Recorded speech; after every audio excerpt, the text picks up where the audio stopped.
السلام علیکم د اصولو پښتونخوا ګرانو لیدونکو زه جاوید ملنګ یم او دا مهال په بر دیر واړی بازار کې موجود یم.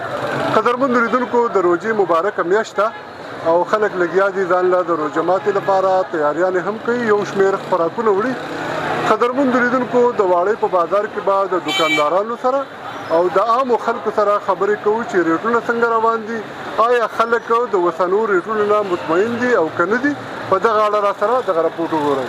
تاسو د ګرانۍ باره کې وي نو ماشاءالله زموږ چې کله روژه شروع کېده نو د دې نه مخکې هم زموږ د تحصیل چیرمین ایان الله خان پریس کانفرنس وکړو.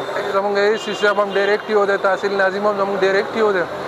نو ګراني ماته داسې په نظر نه راځي. روزانه ماشاءالله زموږ اسسټنټ کمشنر واړی چې دی هغه راځي، هغه هم دا چیک اپ کوي. نو ماشاءالله روژه هم ډېره ښایسته روان ده او خلک پکې هم ډېر خوشحاله دي. جی سبزي ارزانه ده، هر څه ارزان دي. موږ د کاکړ سره تعلق ساتو. زما بخمنیر نوم دی، زما د والد صاحب دا کاروبار دی.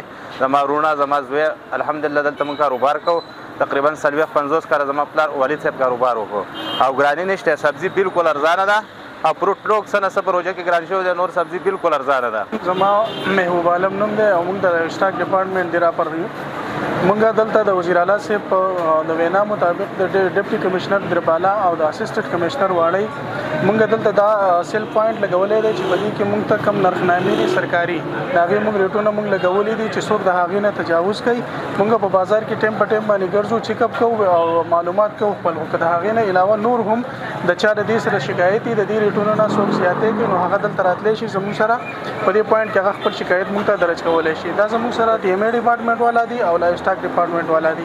نو دا سیل پوینټ موږ په واړی کې لګولی دی د دې عوامو د خدمت دپاره. ما تاریخ موږ موهین سره تعلق ساتم او بس فروټ ګران دي او سوداګانې ګرانې دي. سوداګانو کې څه ګران دي؟ وړه وریجې هر څه ګران دي. حکومت نه موږ دا درخواست دی باید د سوداګانې لږ ارزان کړي، هر څه ډېر ګران دي، مهنګایي ده. ما نوم جمشید ارټسټ دی او په دې بازار کې دوکاندار یم. د تېر 2-3 کالونو دلته کار کوم او د ګرانۍ متعلق خو دا چې په تېرو حکومتونو کې لږ حالات بې قابو شو، خو دا اوسنی چې کوم حکومت روان دی نو د دې د وجې نه حالات لږ په کنټرول کې دي. سبزیانې خوراکي شیان چې څومره دي نو ښه ده په هغې باندې کنټرول دی او که دغه شان جاري وساتي او دوی دا خپل دغه وساتو نو ټیک پیدا سي. معلوم خان رئیس خان دی او زه د دوړک اوسېدونکی یم. واړه کې دا کار کوم، سبزي م خرڅوم او د مانډو کاروبار مې هم دی. د ریټونو شکر الحمدلله ښه ښکلي ریټونه یې سږ کاله او څه مهنګایي نشته، ډېره ښایسته روژه ده، هر څه پکې ارزان دي، سبزي م ارزانه ده او مانډې م ارزان دي، ښه برابر دي. لکه اوسه پورې هېڅ چا شکایت نه دی کړی د ګرانۍ وجې باندې، ښه ښکلي نارمل ریټونه دي.